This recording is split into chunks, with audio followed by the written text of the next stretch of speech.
Restec, que é... Então, apresentando, né, como que será a nossa apresentação. Iniciarei falando um pouquinho do nosso portfólio de colunas, quais são as colunas disponíveis, como selecionar a coluna ideal, quais são os pontos importantes a serem considerados durante a seleção das colunas, cuidados na seleção de consumíveis e o quanto isso impacta na rotina de trabalho, seja a seleção da seringa, do septo ou até mesmo do liner, são pontos importantes para a gente considerar. E diferentes formatos também do liner, né? Existem no portfólio de cromatografia vários formatos diferentes e muitas vezes a gente fica em dúvida qual é o melhor para a minha aplicação. Então, falaremos um pouquinho dos liners também. Só falando um pouco da proanálise, né, antes da gente iniciar efetivamente com o conteúdo, a proanálise é uma empresa distribuidora de produtos para laboratório, ela atua desde 1995 e estas são algumas das marcas em que a gente distribui no Brasil. Então, Merck, Waters, House, Watchman, Analytic Iena, Brand, Qiagen, Sigma Aldrich, Labiplas e, claro, o Restec, que será o foco do nosso conteúdo hoje. Então, quem é a Restec? A Restec é uma fábrica que nasceu nos Estados Unidos, 1985. Ela é líder no desenvolvimento e fabricação de colunas de cromatografia. Então, ela desenvolve colunas, desenvolve novas fases estacionárias e também outros consumíveis, incluindo o portfólio de padrões analíticos de referência, certificados, né, 17025 e 17034. Essa aqui é uma imagem da nossa fábrica de colunas, só para vocês terem uma ideia, né, como que funciona a fabricação das colunas.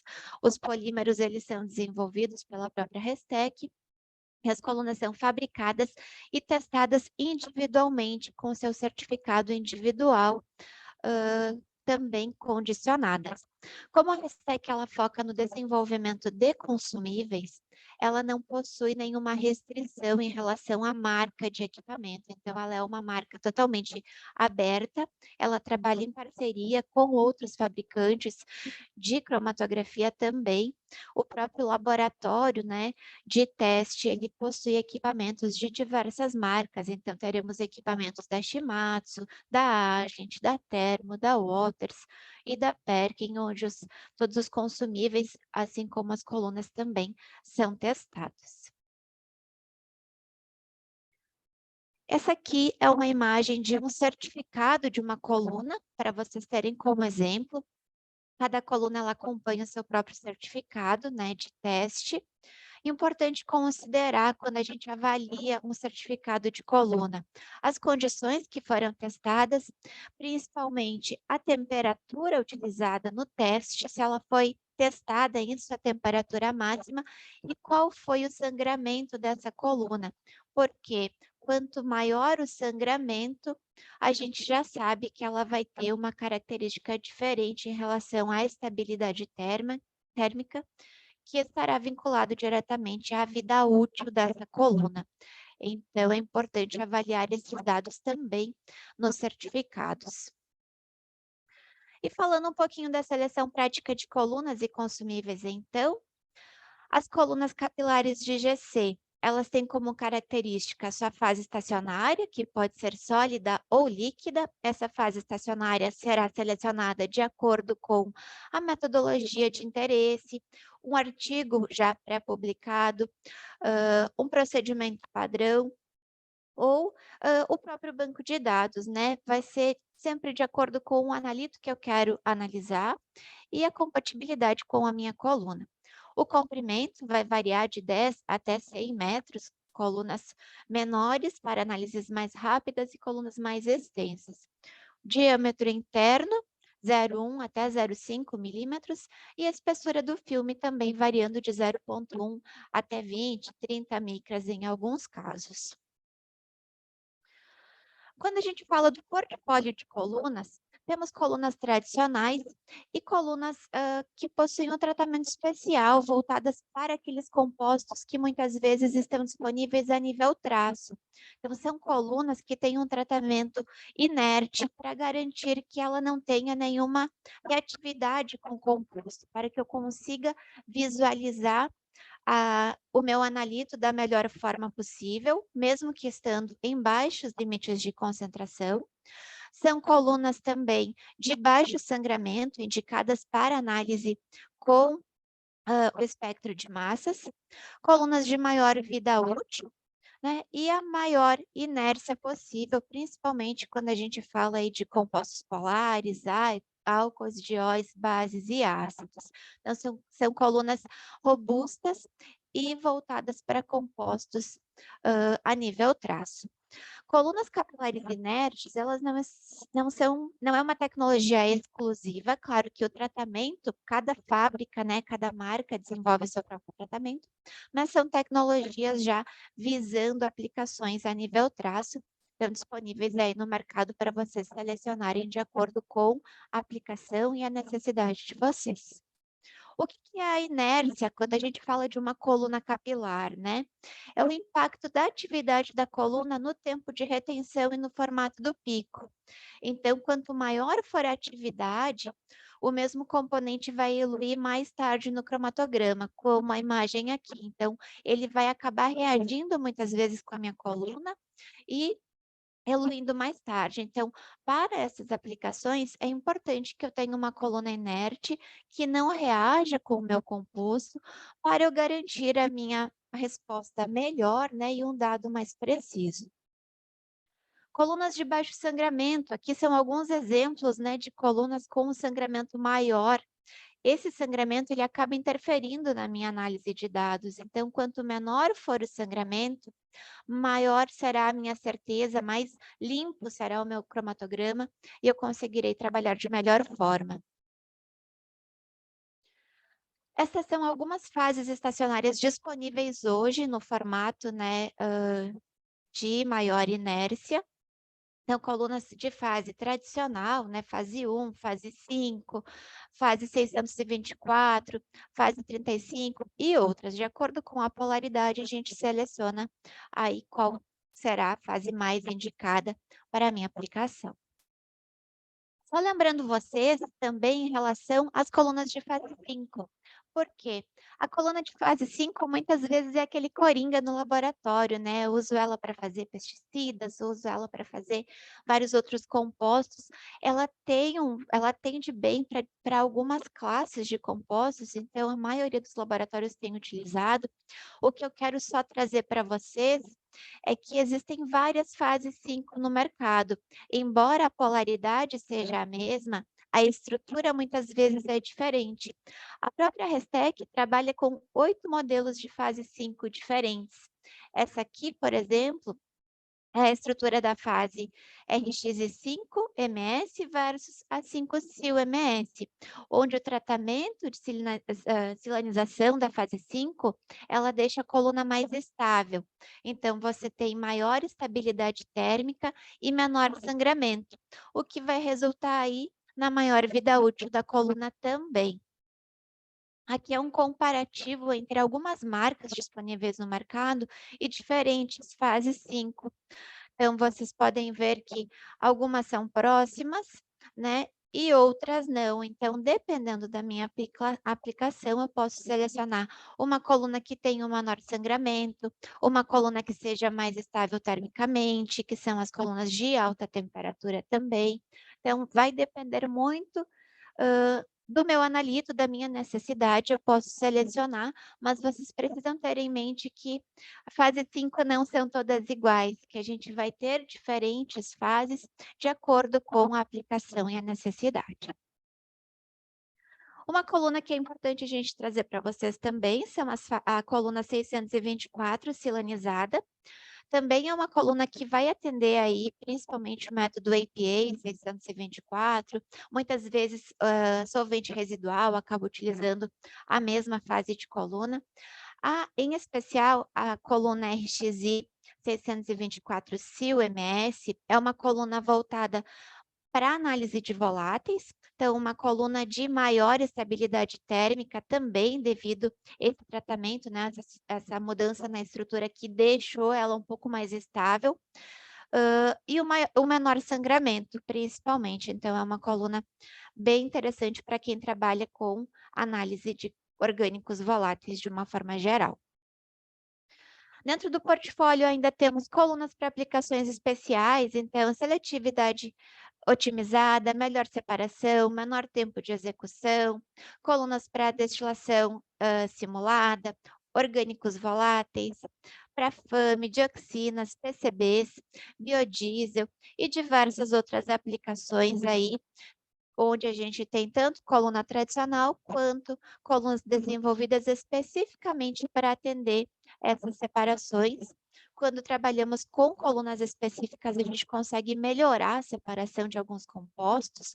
Então, pode ser interessante caso, estou com uma dificuldade de separar algum analito numa fase tradicional. Posso trabalhar com uma coluna específica que vai me dar um resultado um pouquinho melhor de separação. Ainda no nosso portfólio, as colunas MXT, que são colunas desenvolvidas em metal. Então, uma coluna tradicional, ela tem a sua estrutura em sílica, né? E a sua fase estacionária agregada, principalmente aplicações que trabalham com temperatura alta, como o caso, por exemplo, destilação simulada e biodiesel. Biodiesel, geralmente, as aplicações são em torno de 400 graus, 380 ou 400. E o que acontece? Com a coluna em sílica exposta a altas temperaturas, essa sílica começa a ficar porosa.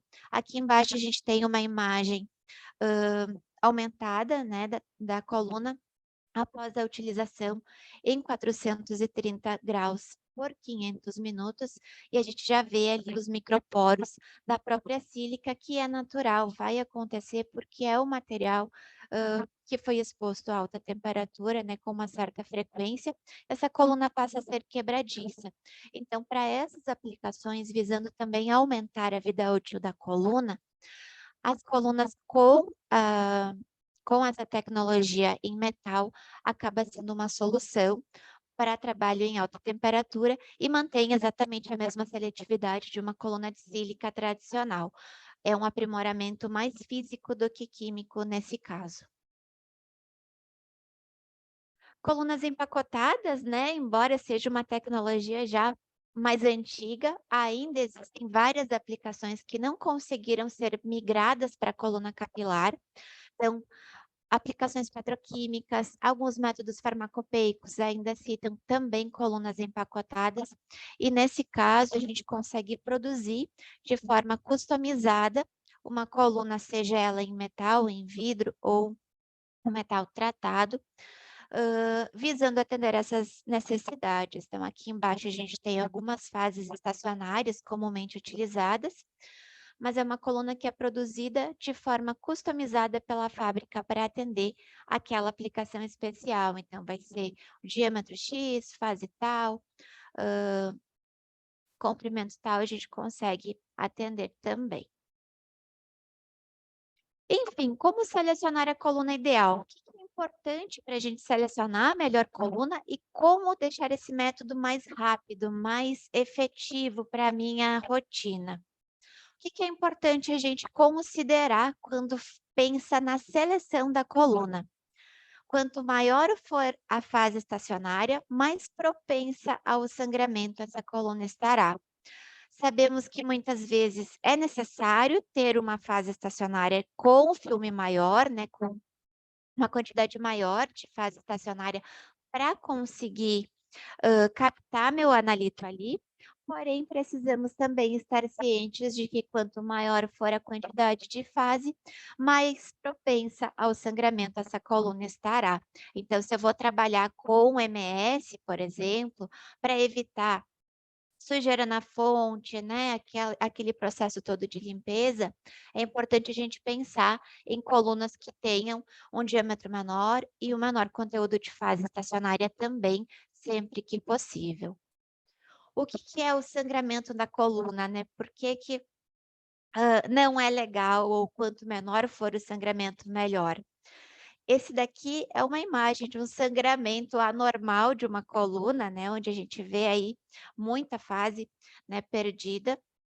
Claro que não é comum acontecer dessa forma, mas normalmente, com o decorrer do uso, as colunas tendem a ter um pequeno sangramento. Esse pequeno sangramento é natural, após diversos ciclos de utilização, pode acontecer e a gente precisa saber que quanto menor o sangramento, maior a vida útil da minha coluna e melhor vai ser o meu resultado, né? Eu não vou ter dificuldade, eu vou ter uma dificuldade menor de interpretação de dados ali.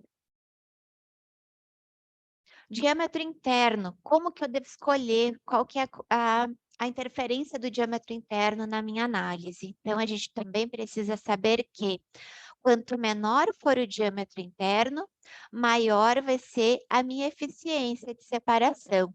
Então, se eu tenho uma coluna aqui de 0,18 de diâmetro, ela vai ter uma separação melhor quando comparado a uma coluna de 0,32. E o comprimento, né? Como que ele está ligado à minha análise em si?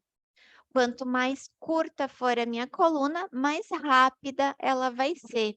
Claro que muitas vezes, se eu tenho um número muito grande de compostos, a gente acaba trabalhando com uma coluna um pouquinho maior para que eu consiga ter uma boa separação dos picos. Mas quanto mais curta for essa coluna, mais rápida vai ser a minha análise. Então, para a gente considerar uma coluna, uma corrida mais rápida, com uma maior eficiência de separação, o que que a gente precisa pensar? Primeiro ponto, a fase estacionária. Essa fase tem que atender o meu requisito, né, os meus analitos de interesse. Consigo trabalhar a programação de temperatura, diminuição do comprimento da coluna para ter uma análise mais rápida, diminuição da espessura do filme para a gente conseguir ter menos sangramento e também diminuição do diâmetro para melhorar a nossa eficiência de separação. Então, basicamente, temos da seguinte forma: uma coluna normal, né? Uma das mais utilizadas aí no mercado vai ser 30 metros, 0,25, 0,5. Confiável, atende a maioria dos métodos já publicados e tem um tempo de corrida ok, aí variando 20 minutos, 30 minutos, mais ou menos, né, em torno de 20. Mas eu quero deixar essa corrida mais rápida. O que que eu posso fazer? Diminui um pouco o comprimento, o diâmetro e a espessura do filme, então eu vou ter um resultado mais rápido e mais eficiente da minha separação. Eu só não posso alterar um parâmetro separado, pelo menos não é o indicado. O melhor é você sempre trabalhar em conjunto a questão do comprimento, diâmetro e espessura do filme da coluna para garantir uma análise rápida e uma eficiência de separação ok também. Alguns acessórios, né, alguns produtos e softwares disponíveis hoje para a gente melhorar a nossa tecnologia no laboratório. Aqui eu trago para vocês o acelerador de GC. O que que é isso? Quando a gente pensa em programação do GC, principalmente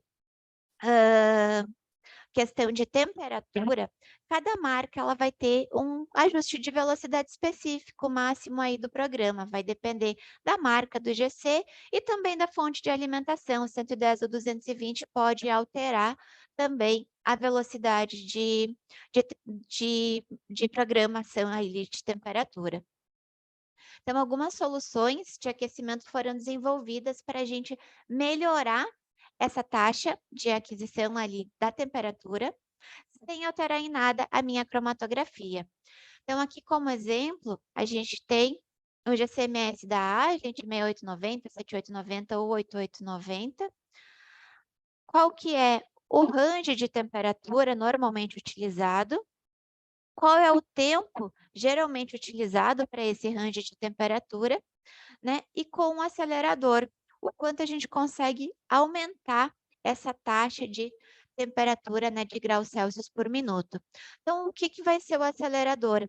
Ele é basicamente alguns acessórios que você encaixa no GC para quê? Para aumentar essa transferência de temperatura, seja para o aquecimento ou como para o arrefecimento. Então, a minha metodologia segue igual, a minha coluna segue igual, porém, a aquisição de graus por minuto do GC vai ser mais rápida, então consigo acelerar a minha análise na questão de aquecimento e arrefecimento, tendo um ganho de tempo. E considerando aqui a tabela, a gente também consegue perceber que equipamentos a 110 volts, eles vão ter uma aquisição um pouquinho menor, né, quando comparado ao 220, mas a gente consegue trabalhar em ambas as formas. Então, por exemplo, aqui no 220, a temperatura de 70 a 115, eu teria 95 graus por minuto. Com o acelerador, eu consigo chegar a 120 graus por minuto. Então, vou ter um ganho de tempo aí na programação. Essa aqui é a imagem dele, são blocos que vão auxiliar na troca de temperatura, você encaixa na frente da coluna e fecha a porta, simples assim, é totalmente reutilizável, né? É só um acessório para auxiliar realmente essa troca de temperatura. Aqui comparando, para vocês terem uma ideia, um cromatograma, a gente trabalhando uma corrida tradicional com uma coluna de 30 metros, 0,25, eu demoro 13 minutos para fazer a minha análise.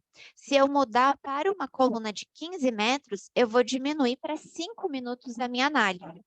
Porém, se eu manter essa mesma coluna, minha mesma de 30 por 25 e trabalhar apenas com o acelerador para auxiliar no meu acréscimo de temperatura, eu consigo ter o mesmo resultado aqui, 5,25, pensando no acréscimo de temperatura de 73 graus Celsius por minuto.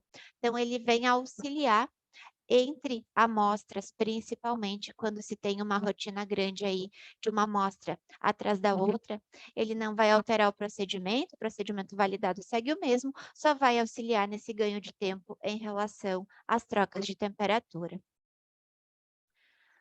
Para que vocês possam simular, né? A gente trabalha com softwares gratuitos que vêm auxiliar na rotina do laboratório. Esse, por exemplo, é o software de conversão de métodos para EGC. Então, posso trabalhar aqui simulando a troca de tamanho de coluna e posso simular também a utilização de um acelerador de GC para que eu consiga verificar quanto tempo, quantos minutos eu teria de ganho trabalhando com o acelerador no método tradicional utilizado hoje. Outro software bem interessante que a gente trabalha bastante é o ProExeGC. Ele é um modelador. Ambos softwares estão disponíveis no site de forma gratuita. O modelador de GC, ele é legal porque, principalmente para quem está desenvolvendo um novo método e não sabe exatamente qual coluna utilizar, para não precisar ficar buscando em vários bancos de dados, o que que eu faço? Eu vou colocar aqui quais são os compostos que eu quero analisar e o próprio software vai fazer uma busca na literatura, no que há de publicação hoje, para aqueles compostos, e vai me trazer as melhores opções de colunas para aqueles compostos em especial.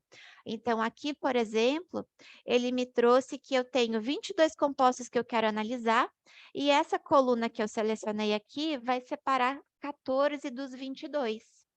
Então, eu não vou conseguir, aliás, vai separar 22 e ficarão 14. Eu não vou conseguir separar todos eles, não terei uma boa identificação. Então, ela vai me setar também uma segunda ou uma terceira fase de colunas que podem ter um resultado melhor. Então, ele me ajuda a simular e a selecionar a coluna que vai ter o melhor resultado sem que eu precise perder tempo no laboratório, adquirindo coluna, testando coluna para depois ver que a minha separação não foi legal o quanto eu gostaria. Então, é um programa que auxilia bastante para quem trabalha com desenvolvimento de métodos, principalmente.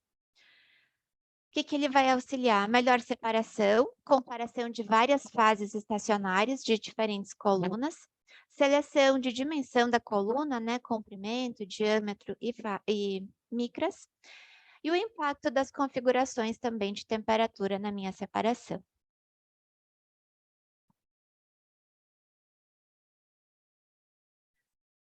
E falando um pouquinho agora, então, dos consumíveis para GC, claro que consumíveis é uma gama muito extensa, então falar de alguns que eu acredito que sejam mais interessantes a gente considerar em relação ao impacto na nossa análise. A Restec, como fabrica consumível e não fabrica o equipamento em si, terá consumíveis para várias marcas, Agent, Shimatsu, Thermo, Perkin-Elmer, Varian e também para os GCs Dani. Então, falando um pouco dos consumíveis, o septo do injetor é um produto que vocês têm uma troca constante e que merece um cuidado, porque tenta preferir sempre o septo que já tem o Center Guide. Toda vez que eu for inserir a minha amostra num septo que não tem o Center Guide, eu posso estar removendo pequenos pedaços desse septo, e esse pedaço ele pode entrar no meu liner, pode gerar tanto a sujidade do liner, quanto até mesmo alguma contaminação analítica, que vocês vão ver mais na frente ali, os picos provenientes do septo, e que às vezes a gente vê lá no cromatograma e não sabe de onde veio, pode ser dali. Então, tenta selecionar preferencialmente septos que tenham center guide para auxiliar na injeção da amostra, e a consideração em relação à temperatura, septos em vermelho são voltados para alta temperatura e baixo sangramento, suportam aí 400 graus, e os septos em verde até 350 graus para um uso mais genérico. Aqui uma imagem comparando um septo com e sem center guide após 700 injeções. Então, aqui em cima a gente já vê ele todo perfurado, e essa borracha, né, esse material, provavelmente foi parar lá dentro do nosso liner. Outro ponto importante, considerando as análises via cromatografia gasosa, é a pureza do gás. Então, é um ponto que tem um cuidado especial na seleção do gás para garantir que eu não tenha nenhum tipo de contaminação, né? Consiga ter uma linha de base estável.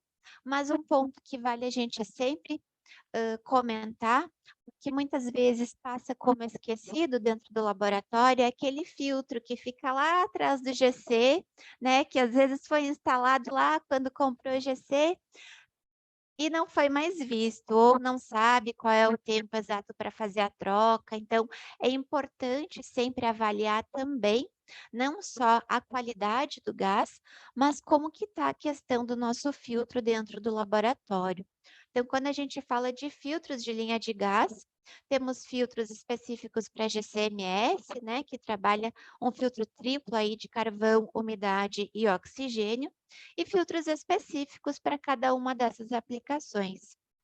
Modelo com indicador visual de saturação, que auxilia a identificar, como esses da imagem aqui. Então, vou visualizar nele se está saturado ou não, faço a reposição do cartucho apenas girando ali. Então, mais fácil também na questão de vazamentos. Mas esse não é o único filtro disponível, ele é mais fácil de visualizar devido ao indicador visual, mas também existem outros formatos, como o formato TRAP. Os traps geralmente possuem uma capacidade maior quando comparado ao filtro de indicador visual, então ele vai reter uma capacidade maior ali de carga, porém você vai precisar definir um tempo específico de troca, porque não vai conseguir visualizar, né, se ele está saturado ou não, vai ser mais avaliando a condição do cromatograma. Mas existem diferentes formatos, seja trap ou seja indicador visual, para atender aí as diversas necessidades. Mas é importante, peço para que vocês avaliem, né, a situação do filtro nos seus laboratórios. Outro produto que é legal, que eu não sei se todo mundo conhece, é o detector de vazamento. Geralmente, dentro do laboratório, utiliza-se o Snoop, é muito comum de utilizar para verificar vazamento nas conexões. Então, seja na conexão do gás lá na rua, né, na tubulação, no próprio filtro de gás. Porém, o Snoop tem algumas restrições. Por exemplo, na minha coluna, dentro do GC, eu não posso colocar o Snoop ali para verificar se a minha conexão foi bem feita ou se ela tem algum vazamento, porque vai ser uma fonte grande de contaminação. Então, o que que a gente vai ter como opção para esses casos. O detector de vazamento, ele é um equipamento que ele identifica os principais gases aí de cromatografia, então nitrogênio, hélio, hidrogênio, argônio e também CO2. Você consegue utilizar o equipamento em qualquer conexão, seja dentro ou fora do GC, através de toda a linha de gás até o cilindro, sem ter nenhum tipo de fonte de contaminação. Então, ele é um equipamento com indicador visual e sonoro em relação ao teor ali de vazamento. Ele não quantifica, mas ele dá uma ideia de acordo com o volume de vazamento, ele vai ter um sinal luminoso, mais LEDs irão acender ou menos LEDs de acordo com a intensidade daquele vazamento, para que se tenha uma ideia. Então, por que é importante verificar o vazamento? Primeiro, pela questão de segurança. Às vezes, o gás que a gente está utilizando no laboratório pode ser um gás que pode gerar até um risco de explosão ou inseguro para as pessoas que estão ali naquele ambiente, por uma questão de custo, porque a gente sabe também que o gás de cromatografia não é um gás barato, quando a gente pensa na pureza do gás, né? E por ser uma possível alteração aí, uma fonte de erro na minha cromatografia. Então, é importante a gente sempre verificar se não tem nenhuma fonte de vazamento. Outro equipamento utilizado como acessório é o medidor de fluxo. Nesse caso, ele vai ser conectado no inlet do GC. Para quê? Para verificar se o fluxo do meu equipamento é realmente o fluxo real do sistema. Se aquele valor que está ali no meu visor é o que está realmente, né, dentro do meu GC. Então, eu vou conectar e vou verificar, vou fazer a medição desse fluxo. É um equipamento calibrado NIST e faz as medições em tempo real.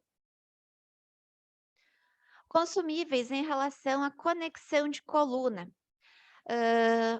Eu trouxe mais para fim de divulgação e de conhecimento de vocês, porque é algo que é comumente utilizado, geralmente utiliza a porca que está lá, né?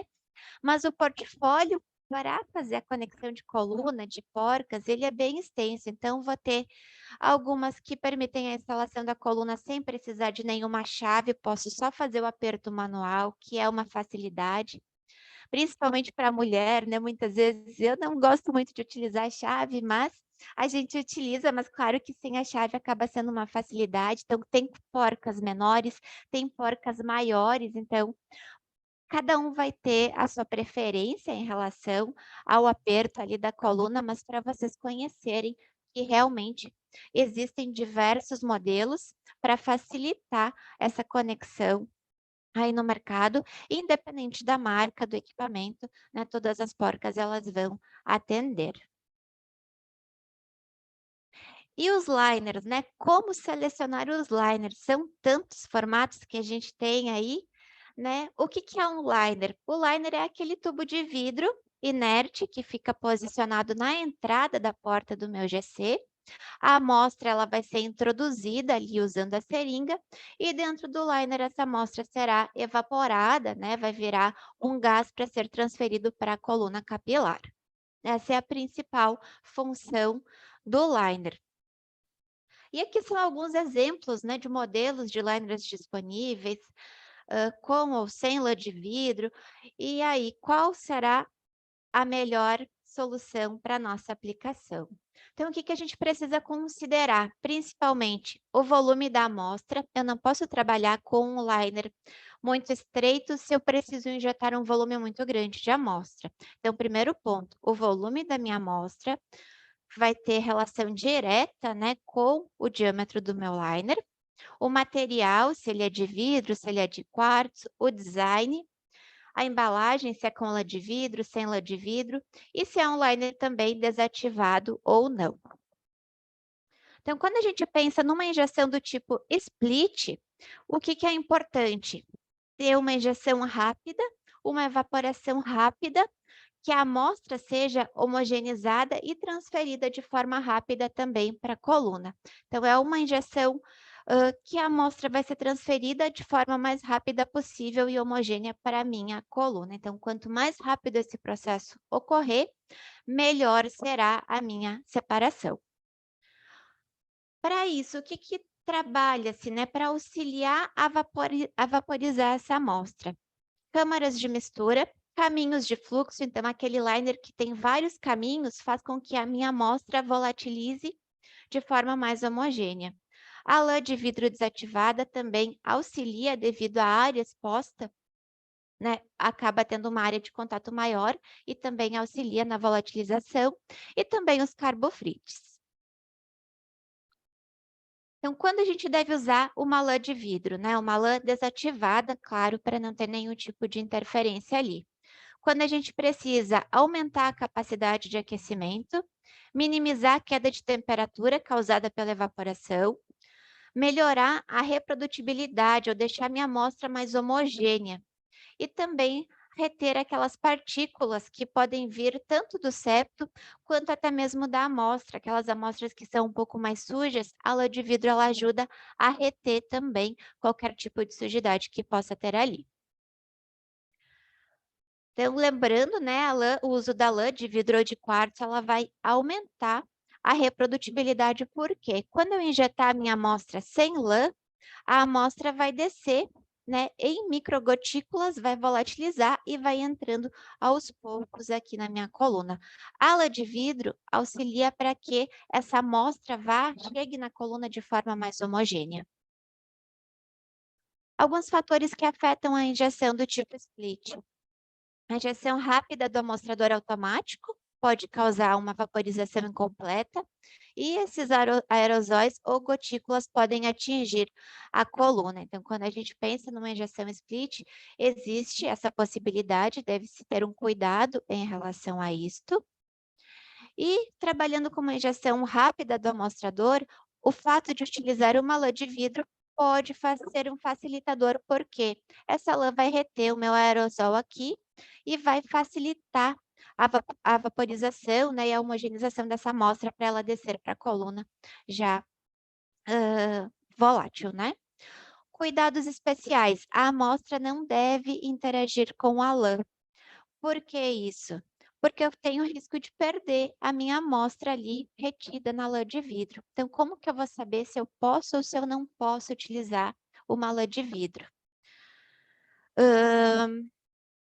Só voltando aqui, desculpa, em relação aos particulados também, a lã acaba retendo qualquer partícula de septo que possa estar dispersa ali também no próprio liner.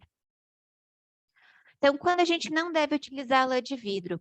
Quando tem a interação com componentes da amostra, interação com a matriz, quando eu estou percebendo que eu tenho algum tipo de efeito de memória, ou seja, fiz a minha corrida, vou fazer uma corrida de outro analito depois e encontrei um resíduo da minha amostra anterior ali. Opa, onde é que estava essa amostra? Muitas vezes pode ser proveniente do liner. Então, é um cuidado especial quando a gente percebe também algum pico fantasma. Então, se você precisar trabalhar com uma injeção split e percebe que houve algum tipo de interação da lã de vidro, existem outras possibilidades que podem auxiliar, né, em relação ao formato do liner, sem necessariamente utilizar a lã de vidro. Então, esse daqui é um exemplo, por exemplo, o liner do tipo ciclo, ele vai ter um caminho maior, então vai auxiliar a volatilização da mesma forma, porém vai evitar aquela interação da matriz com a lã de vidro. Então, se a matriz não interage, beleza, um liner tradicional. Se a matriz interage, a gente já pensa em trabalhar com um liner que não tenha a lã de vidro. E o diâmetro do liner, né? O que a gente deve considerar também em relação ao diâmetro? Quanto menor o diâmetro, maior a velocidade, né, da minha transferência da amostra para a coluna. E mais estreita será a minha banda. Porém, nem sempre podemos trabalhar com liners estreitos como esse de 2 milímetros. Vai depender do volume da minha amostra, da concentração do meu analito ali. Então, ele é voltado para componentes que têm eluição rápida e diâmetros de colunas menores. Quando a gente fala do liner do tipo split, também ele é voltado para quem trabalha com altos rátios, né, altas divisões. Então, recomendado para o uso com alto fluxo de divisão, então aproximadamente aí 50:1. E os liners para injeção do tipo splitless, quando a gente usa o formato splitless, o splitless são aquelas análises a nível traço, né? Geralmente menor que 1 ppm, a injeção da amostra ela varia de 1 até 3 microlitros e com split vent fechado. Então, esses liners, eles devem manter a amostra ali variando de meio até 2 minutos muitas vezes.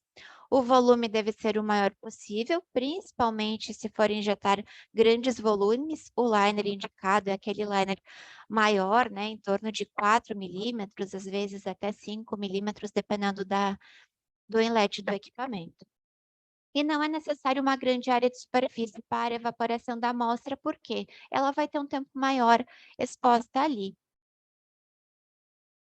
Então, o liner splitless tradicional, cone único, 4 milímetros, com lã de vidro no fundo. Ele pode ser utilizado para todos os solventes e matrizes e permite injeções de grande volume. A lã, nesse caso, vai ser voltada muito mais para reter partículas, seja do septo ou da matriz, não necessariamente para auxiliar na volatilização, porque a amostra vai ficar ali por um período um pouco maior quando comparado ao split. Considerando novamente, né, a questão da lã de vidro, se a gente for trabalhar com compostos sensíveis, a lã não trará tantos benefícios. Então, a injeção ela ocorre em torno de 30 a 90 segundos e durante esse tempo a atividade deve ser minimizada, especialmente quando pensamos em compostos sensíveis como pesticidas e alguns explosivos. O fato de trabalhar com lã de vidro para alguns pesticidas mais sensíveis pode contribuir para a decomposição devido à alta superfície de exposição. Então, vou manter a minha amostra ali por um período maior, numa temperatura alta, tenho o risco de decompor o meu analito de interesse também. Então, é um ponto a ser considerado. Aqui, só como exemplo, numa análise de carbamatos, a gente tem o cromatograma sem utilização da lã de vidro, e utilizando a lã de vidro, a gente já percebe que houve a decomposição de alguns compostos devido à reação ali, à presença da lã. Então, são pontos para serem considerados também, né? Vocês podem, inclusive, fazer um comparativo, ou, percebi que não saiu legal. Tenta testar com um liner sem a lã de vidro para ver se o resultado vai se manter o mesmo ou se vai melhorar a questão da decomposição dos compostos. Isso não é para todas as aplicações, né? Vai ser muito de acordo com o analito de interesse mesmo. Às vezes pode reagir e às vezes não, mas quando for nível traço, muitas vezes a gente precisa de um cuidado um pouquinho maior. Os liners desativados, né? Importante, de novo, para quem trabalha com compostos a nível traço, trabalhar com o liner que tem um tratamento especial para garantir que não tenha interação da matriz com o liner. E uma forma da gente testar a qualidade da desativação, ou até mesmo se o meu liner está interferindo no meu processo, é trabalhar com um padrão com compostos que são mais reativos, como, por exemplo, uma solução de Endrin e DDT. Eu consigo verificar a degradação do meu composto no meu método analítico, se está tendo alguma interferência do liner ou não para esses compostos.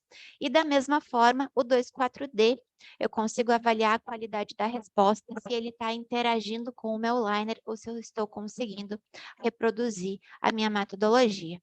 Então, aqui eu tenho como, por exemplo, uma solução injetando 50 picogramas de Endrin e 100 picogramas de DDT, vou ter, por exemplo, ponto 1, 3, 4 e 6 aqui embaixo no meu cromatograma, são produtos de degradação formados a partir dessa solução.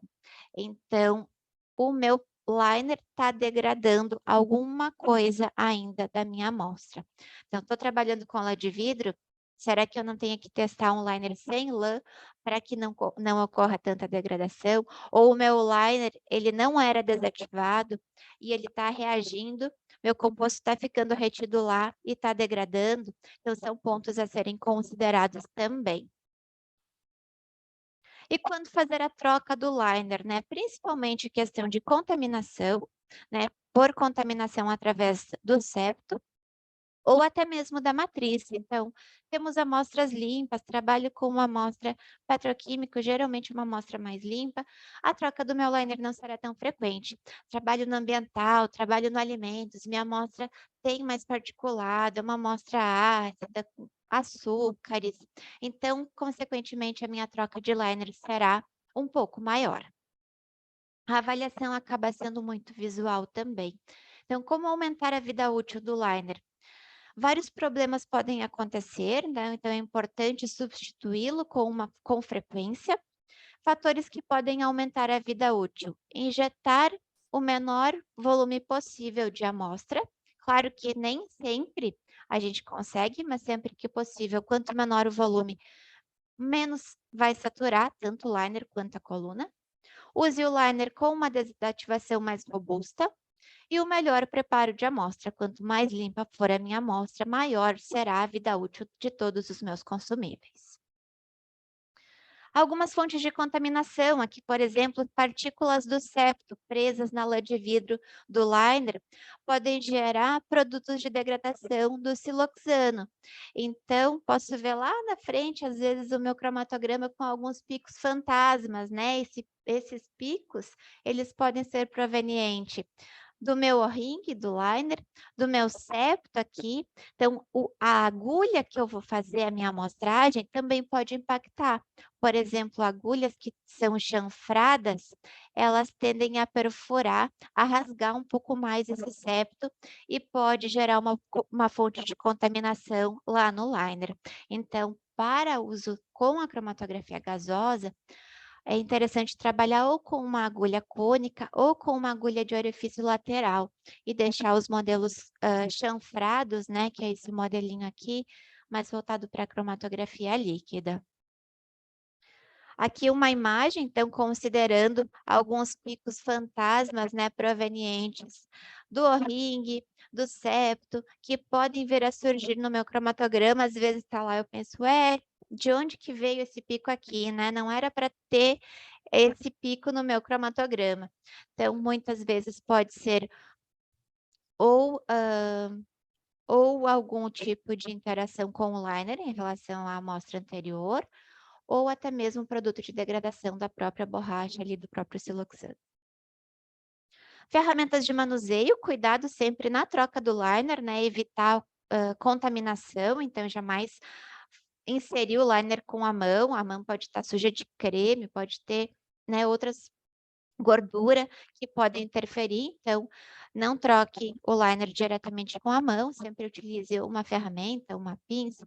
A gente trabalha também com o insersor de liner, tanto para fazer a inserção quanto para fazer a retirada do liner, até mesmo ainda quente, uma ferramenta que auxilia aí no dia a dia. E na escolha do liner, considere sempre uma tecnologia de desativação. Trabalhamos com uma tecnologia patenteada de desativação, que é a linha Topas da Restec. Então, são liners extremamente inertes, eles favorecem maiores recuperações, maior reprodutibilidade. A lã de vidro, lã de quartzo, são desativadas in situ, né? O próprio que é isso? O liner com a lã de vidro, ele é desativado. Então, em alguns casos, tem-se a desativação do liner e, posteriormente, insere-se a lã de vidro. No nosso caso, a gente trabalha com todo o conjunto completo, né? Desativado para garantir a maior reprodutibilidade. E considerar sempre a questão dos tamanhos de acordo com cada marca e modelo de GC. Resumindo, a escolha do liner, ele vai variar de acordo com o tipo de injeção que você está realizando e também o composto que está ali presente naquela amostra. Revise sempre todas as variáveis, os resultados serão mais precisos e o tempo de inatividade será menor. Temos alguns minutinhos ainda, só vou fazer algumas considerações também em relação à seleção de padrões de referência, que é outro produto importante quando a gente fala aí de uma análise via cromatografia gasosa. Então, os padrões de referência eles precisam ser de alta confiança metrológica, são utilizados muitas vezes para calibração, controle de qualidade e validação de métodos, determinação também de exatidão de resultados. Então, os padrões eles precisam ser de confiança, né, e de qualidade reconhecida, ISO 9000, ISO 17025.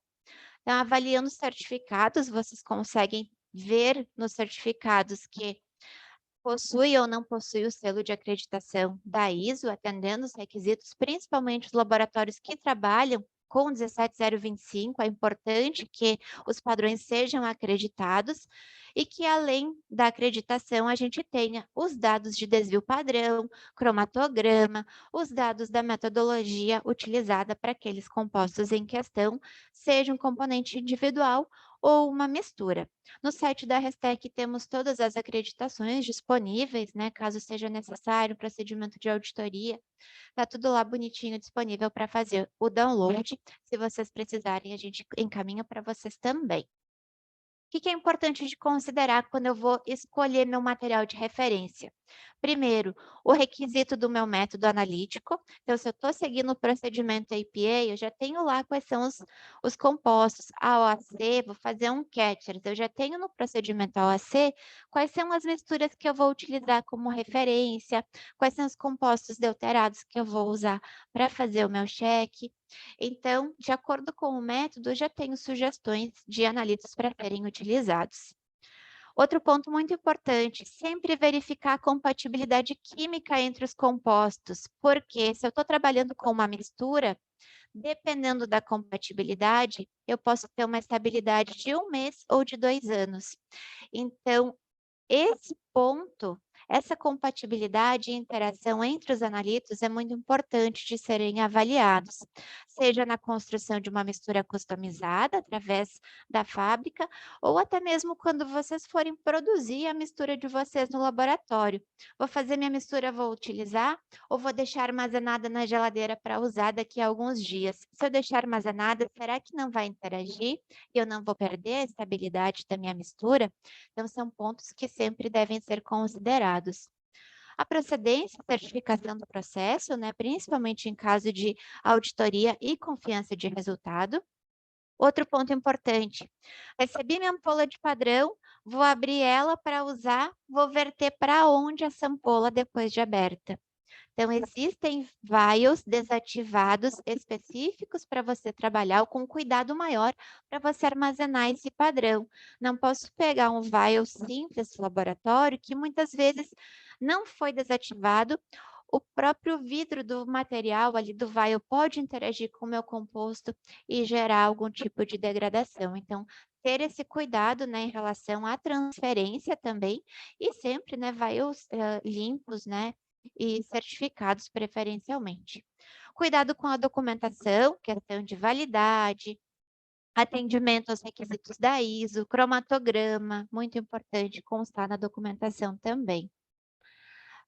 E o controle de qualidade, sabemos que padrões geralmente são produtos importados no Brasil, então é importante que vocês tenham a referência de qual que é a validade do fabricante, quanto tempo esse padrão vai ter de vida útil total. Se ele tem 1 ano, eu vou receber com no mínimo 70% de validade, ou vou receber com esse padrão já com 1 mês de validade. Então, são pontos que devem ser considerados também na minha escolha, porque o melhor é que a gente consiga trabalhar esse padrão da melhor forma possível, armazenar ele corretamente e ter a maior vida útil dele disponível no laboratório.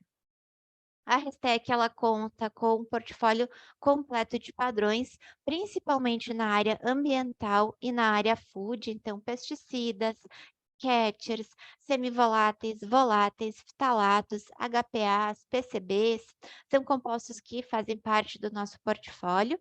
Na área de Life Science também, solventes residuais, na área petroquímica, padrões de pona-piona, biodiesel, destilação simulada.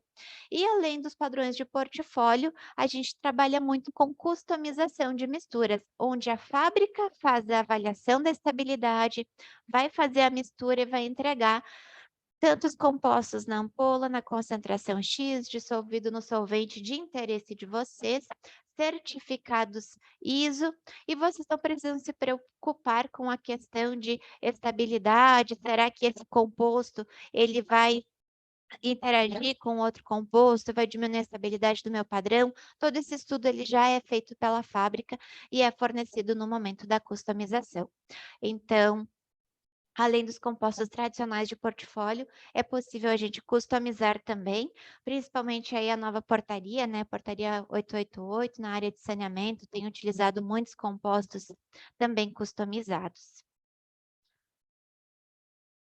E é isso, pessoal, agradeço a participação de vocês. Deixa eu só finalizar aqui, ver se tem algumas perguntas.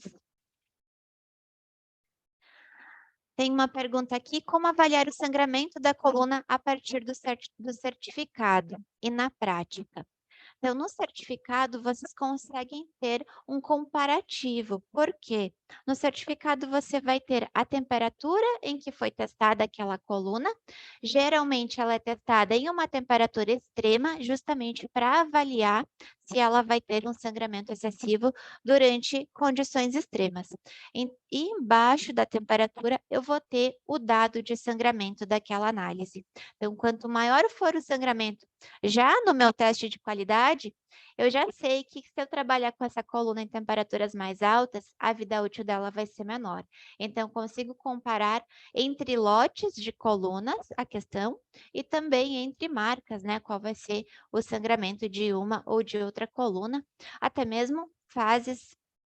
Por exemplo, a fase 5, né? A Restec hoje trabalha com 8 fases 5 diferentes. Se eu pegar o certificado de cada uma delas, eu vou ter algumas com sangramento menor do que outras, como, por exemplo, é o caso da RX5 Sil, que tem um tratamento especial para diminuir o sangramento.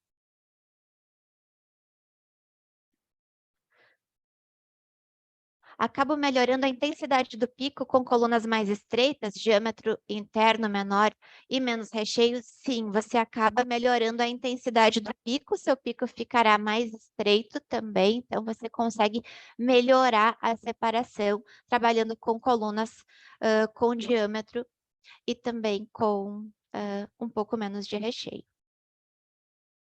Sobre os aceleradores de GC, eles não têm validade, ele não é um consumível que você vai precisar repor, eles são blocos que você utiliza como acessório dentro do GC, então você não vai precisar substituir esses aceleradores com o tempo, eles não possuem nenhuma validade. E sobre o armazenamento, tem uma pergunta também, o armazenamento dos padrões certificados. Você deve seguir a questão de temperatura identificada no certificado de cada padrão. Alguns padrões são de armazenamento em freezer, algumas são temperatura de 7 graus, alguns 0 e alguns menos 20. São poucos os menos 20, que eu me recordo, acho que micotoxinas é um padrão voltado para menos 20. A maioria é geladeira ou freezer tradicional. Então, a questão de temperatura é sempre de acordo com o certificado do fabricante, a orientação ali da embalagem, e preferencialmente num vial desativado, para você não ter nenhum tipo de interação com o vial. Certo, pessoal? Vocês têm aqui meu e-mail também, tem o e-mail do marketing. Se vocês gostariam de receber a apresentação, a gente envia para vocês, peço só para quem envia o e-mail. Se fica com alguma dúvida, quiser conversar sobre alguma aplicação específica, algum produto específico, por favor, nos envie o e-mail. Tem o contato aqui embaixo, tanto e-mail quanto WhatsApp. E os certificados, o marketing também enviará para vocês. A gente agradece mais uma vez a participação de vocês, fico muito feliz por terem participado e estamos à disposição para o que vocês precisarem, tá bom? Boa tarde a todos.